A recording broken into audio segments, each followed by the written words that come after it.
Alhamdulillahilladzi anzala sakinata fi qulubil mu'minin liyazdadu imanan ma'a imanihim.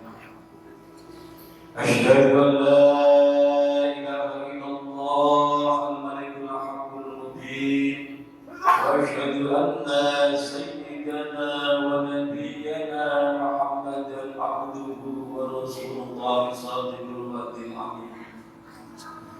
Allahumma salli wa sallim ala nabiyil karim sayyidina wa habibina wa maulana Muhammadin wa ala alihi wa sahbihi ajma'in. Amma ba'du fa ya ibadallah, usikum wa nafsi bi taqwallah. Ittaqullaha haqqa tuqatih wa la tamutunna illa wa antum muslimun. Qala Allah ta'ala fi kitabihil karim, a'udzu billahi minasy syaithanir rajim. Bismillahirrahmanirrahim. Walau anna ahlal qura amanu wa taqaw lafatahna 'alaihim barakatin minas samaa'i wal ardh walakin kadzabu fa akhadnahum bima kanu yaksibun. Shadaqallahul azim. Wa qala an-nabiy sallallahu alaihi wasallam, innal firsata al-qulub idza salaha salaha kullu wa idza fasada fasada kullu wa yarfa'u ila hadis wa Ma'asyiral muslimin sedang salat Jumat yang berbahagia. Pertama kali marilah kita panjatkan puji dan syukur kita kehadirat Allah Subhanahu wa taala yang telah memberikan beberapa nikmat, rahmat dan hidayah kepada kita semua sehingga di siang hari ini kita bisa berkumpul dalam majelis yang mulia dalam rangka menunaikan panggilan Allah untuk melaksanakan sholat Jumat berjamaah. Mudah-mudahan semua amal yang kita laksanakan bersama-sama ini termasuk amalan yang mendapatkan ridho dan balasan dari Allah Subhanahu wa taala. Amin ya rabbal alamin.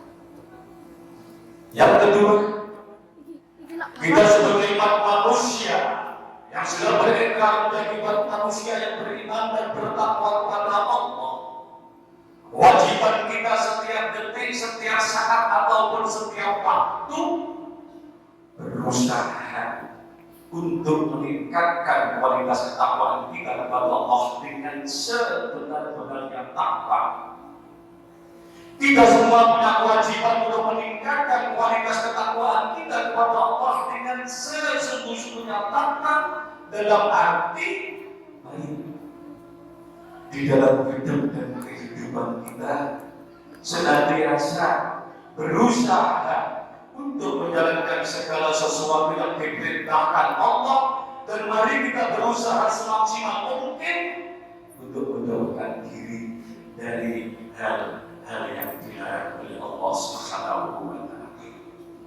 Dengan melaksanakan perintah-perintah Allah, meninggalkan semua yang dilarang oleh Allah, itulah Allah yang muttaqin, yang jannah dari Allah apabila kembali ke hadiratnya, jannatul na'im Allah.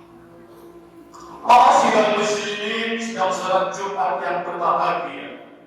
Masing-masing kita di dalam hidup di dunia ini tentunya mengharapkan dua kebahagiaan. Yang satu, kita ingin bahagia di dunia. Kita ingin hidup mewah di dunia. Ingin kita hidup yang senantiasa kesenangan kita mencapai semua hidup. Yang kedua, kita ingin bahagia hidup di akhirat nanti. Kita mengharapkan surga dari Allah Subhanahu wa taala. Bahkan kita mengharapkan masuk surga bi ghairi hisab. Dua tersebut bisa tercapai di dalam diri kita masing-masing manakala kita menggantikan kecerdasan di dalam hidup kita. Yang pertama, kita harus cerdas intelektual kita. Akal cerdas, karena akal dan pikiran itu yang mengolah data dari hasil indera kita, dari kerja mata kita, dari ciuman hidung kita, dari pendengaran telinga kita, semua diolah dan pikiran kita. Apakah hasil pandangan mata itu layak dilakukan oleh tubuh kita atau tidak?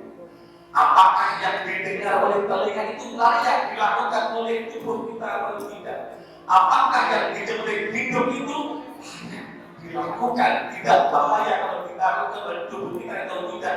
Ini semua yang mengolah adalah kecerdasan kita, doa kita, dan pikiran kita. Termasuk cerdas mengolah informasi. Tidak semua informasi yang masuk WA kita share pada orang lain. Kita olah di dalam otak kita. Apakah informasi ini layak dikembangkan atau tidak? Ini yang mengolah adalah akal dan pikiran kita. Manakah akal dan pikiran kita sudah cerdas mengolah hasil pandangan mata, hasil ciuman hidung dari pendengaran kita, diolah, diputuskan bahwa ini semua yang dilakukan oleh tubuh kita, maka yang akan mengeksekusi, yang akan melaksanakannya adalah kecerdasan yang kedua, yaitu cerdas emosional kita. Ma'asyiral muslimin sidang salat Jumat yang berbahagia, sadar dan tidak sadar kita semua bahwa di dalam tubuh kita ada dua jiwa yang saling mempengaruhi. Yang satu senantiasa mendorong diri kita untuk melakukan kejahatan, yang namanya nafsu. Ma'asyiral muslimin sidang salat Jumat yang berbahagia. Bicara tentang nafsu ada 4 perkara, ada nafsu 4 macam. Yang pertama nafsu amarah.